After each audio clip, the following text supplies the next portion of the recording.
Okay.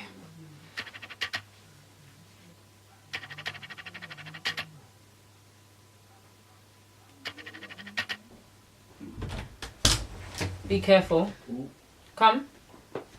Do YouTube video. Come. Right, what I need you to do.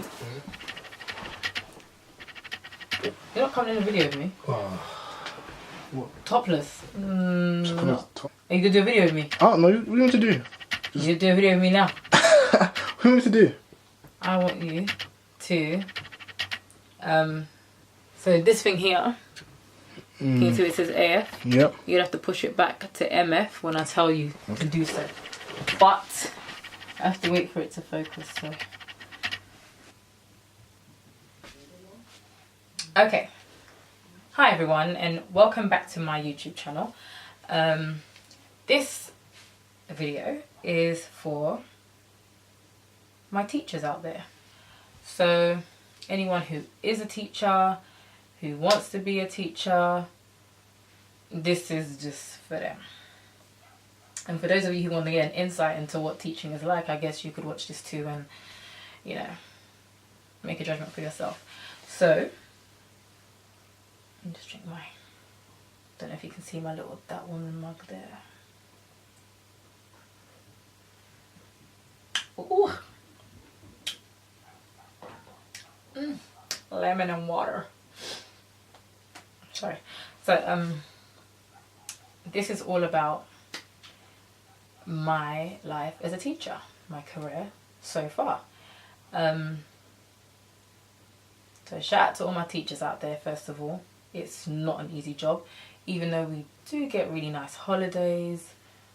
The stresses of teaching in itself can just drive one crazy, but we all know the job is very rewarding. So I started my career in education since I left uni. So before I left uni, actually, I got a bit of work experience as a PE teacher, and then when I left uni,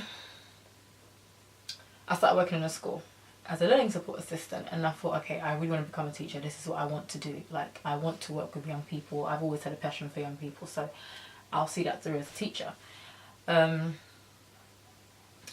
application process, I don't know what it's like now, but back then it was the whole UCAS thing for the PGCE. So you apply for the PGCE through UCAS, you go for your interviews and so on and so on, and is it Queen Mary or St Mary? What's the one in Twickenham? Whatever it is. They called me for an interview. I didn't get it. Institute of Education, didn't get that one. So Greenwich interviewed me, and I thought, you know, the group interview part, because there was two sections. There was a group one where they give you a scenario, you discuss that, they want to see how vocal and what you can bring to the table and what you will do in this situation. That was calm. But it got to the one-to-one thing. So I thought I prepared myself for this interview thinking, yeah, I know my stuff, I can do this. And then literally the interview or whatever, out of nowhere, straight away, what happens when you eat a sandwich?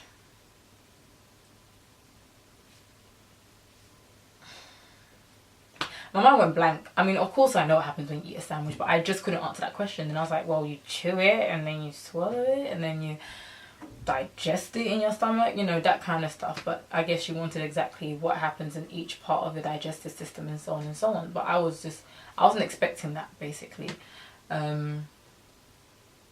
So I thought I flunked the interview, I didn't get it. However, I did get an offer from Greenwich, so I'm glad something worked in my favour. Maybe it was my group, the group part of the interview that kind of worked for me. But this was around December 2013 that happened. January 2014, the head teacher of my school at the time that I was working in said, she called me to the side and said, are you still looking to become a science teacher? I said, yes. She said, because I want some young, vibrant science teachers to be on, you know, to train on the job so that you can still be part of the school community. You don't feel like you have to go anywhere, you can stay here. And I said, that sounds great, because I also get to earn money while on the job. I don't have to find a way to finance my training and so on. So I said, yeah, I'll go for it. You know, this sounds amazing. Thanks for the opportunity.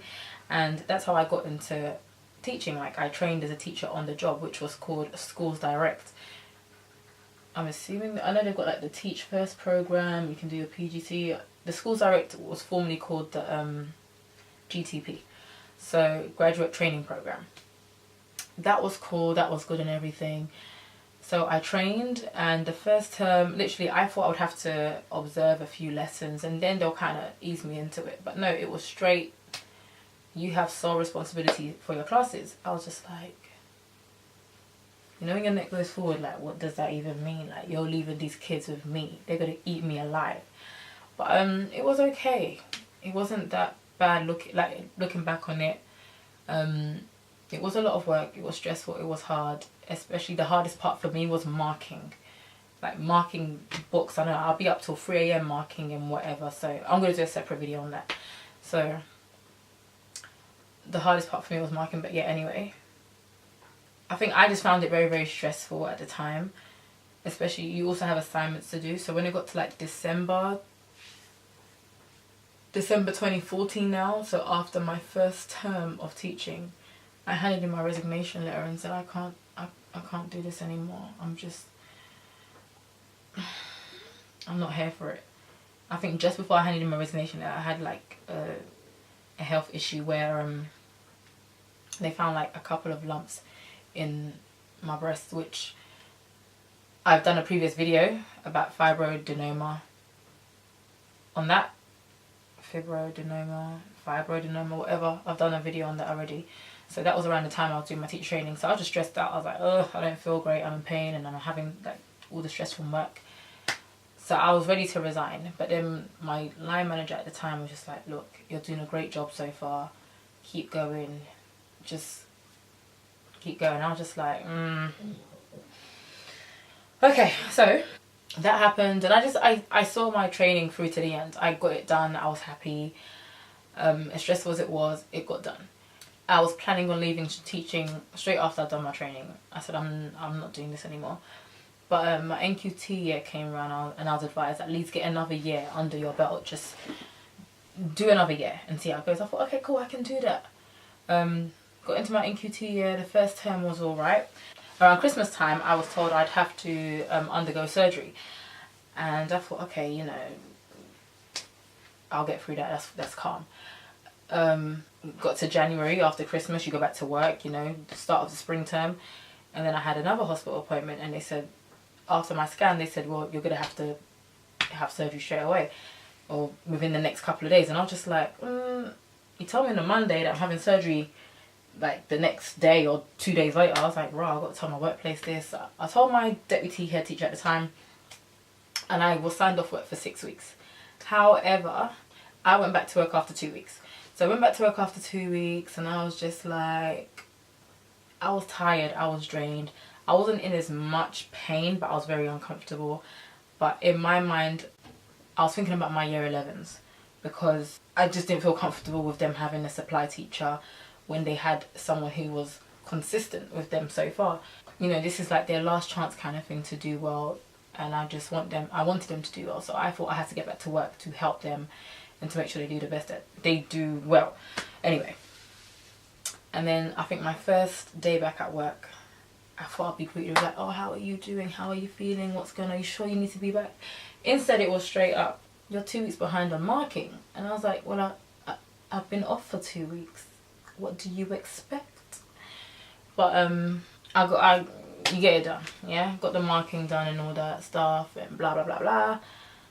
And I was just really happy to see my year 11s do well at the end of it. This was like their last chance to get this like core science GCSE. And I did what I had to do. It was hard, it wasn't easy, but just to see the smile on their faces, and even though I was getting on to them, I was hammering on about them about, you know, the exam technique and so on, and after school revision, it was all worth it. So I was really happy. But there's been quite a few times that I wanted to quit teaching. Not just because of the stresses of the job, but I feel I'm still young. I'm only 25. I want to try different things. I want to do other things before I settle on one career and say, yeah, that's it for me or whatever. And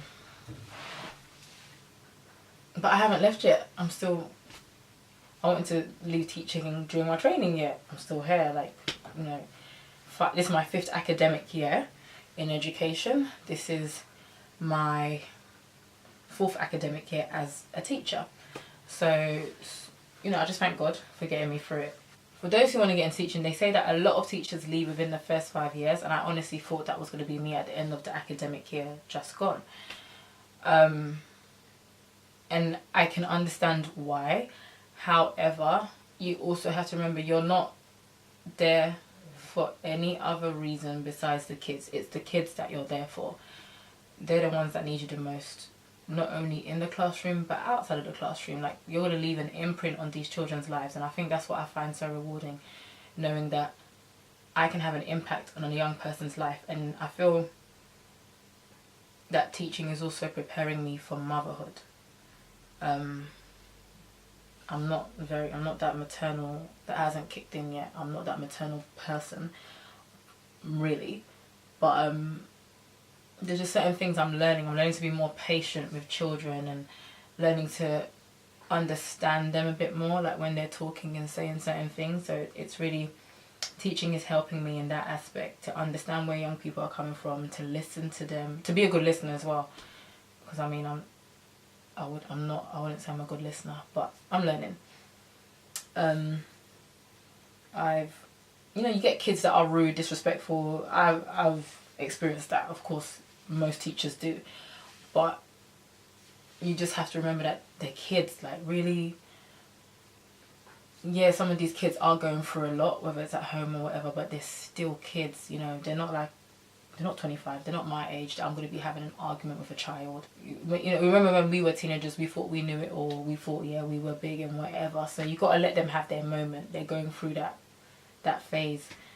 But it's funny, it's nice, because you just get to see them grow up. They're like your babies to an extent. You get to see them grow up, you get to have that impact on their life. Funnily enough, just in June gone by, I was at my current year,